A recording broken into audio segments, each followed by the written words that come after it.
Let me hand you over now to my colleague Abra Barbier, who's standing by with a politician.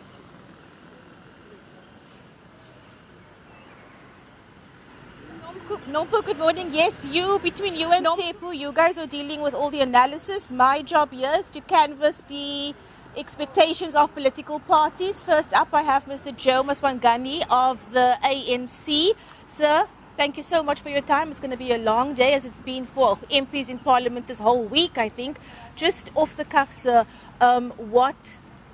at the top of your head, what is it that you are hoping to hear the Minister say today in terms of forecasts going forward? Thanks very much. This MTBPS should send a clear message to the public, because the budget is an expression of policy. It must address the issue of unemployment. We are quite happy that 2 days back we saw the statistics being more positive, 248,000 jobs being created. We need more to dent youth unemployment. The issue of poverty, we have got many people who still live in poverty. We have to do a lot to bring more social programs, the issue of inequality. And of course, we can manage to do all these things if the economy grows. We see a positive development in Limpopo, which is growing at 0.9%, which is above the national average, which is 0.5. That's a good story to tell what Limpopo is doing. Sir, thank you. Let me move on to Dr. Mark Burke of the DA, also giving his party's views and expectations. Let's just get straight into it. Absolutely. Our focus today is on the spending of this government. We need to make sure that current spending is done a lot more efficiently. We'll do that through spending reviews, which needs to become an embedded culture of how we run our budgets. And at every budget cycle, we need to have these spending reviews and their outcomes and the savings therefrom announced. At the same time, there's no space at the moment to have any additional spending being announced from government, simply because we can't afford it. There's no mechanism to raise more debt. Our debt service cost is already 22 rand out of every 100.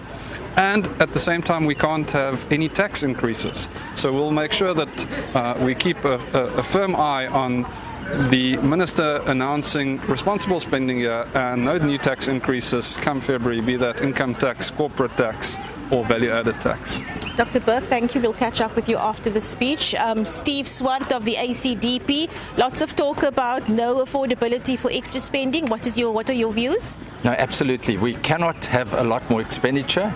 Taxpayers are demanding value for money. They haven't received it when you look at ghost workers, when you look at excessive expenditure, when you look at corrupt expenditure. So on the expenditure side, we have to reduce expenditure, and we are looking forward to the Minister announcing more with spending reviews to exclude duplicate expenditure, to exclude ghost workers, to ensure that taxpayers receive value for every rand that they pay. Taxpayers are demanding servant leadership. They're demanding stewardship of state resources. State resources are not there to be looted and stolen. And so we're also looking forward to additional resources for our law enforcement. We are shocked at the Matlanda, all those revelations and the millions and millions of rands, billions that has been stolen. That has to be addressed urgently to ensure that taxpayers receive value for every rand that they pay.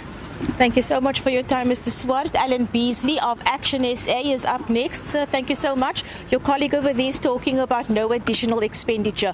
What is your party's views on what's to come later on today? Yeah, so we fully support that.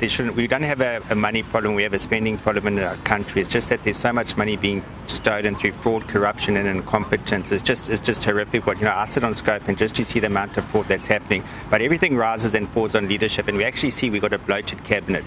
If the GNU are talking about cutting costs, it needs to start with our cabinet. We worked out there's over 3.5 billion that we could save a year, and that money can go to well-directed to SARS, to the Border Management Agency and SAPS. We're running an illicit market that's just growing faster than our normal market, and until we actually address the illicit market, we're not hiding to nothing. So we just think that we don't have a money problem, we have a spending problem, and money's just being wasted, stolen, and it starts at the top with the bloated cabinet, and they need to set the president and actually actually cut their cloth accordingly, and the rest of society will follow suit.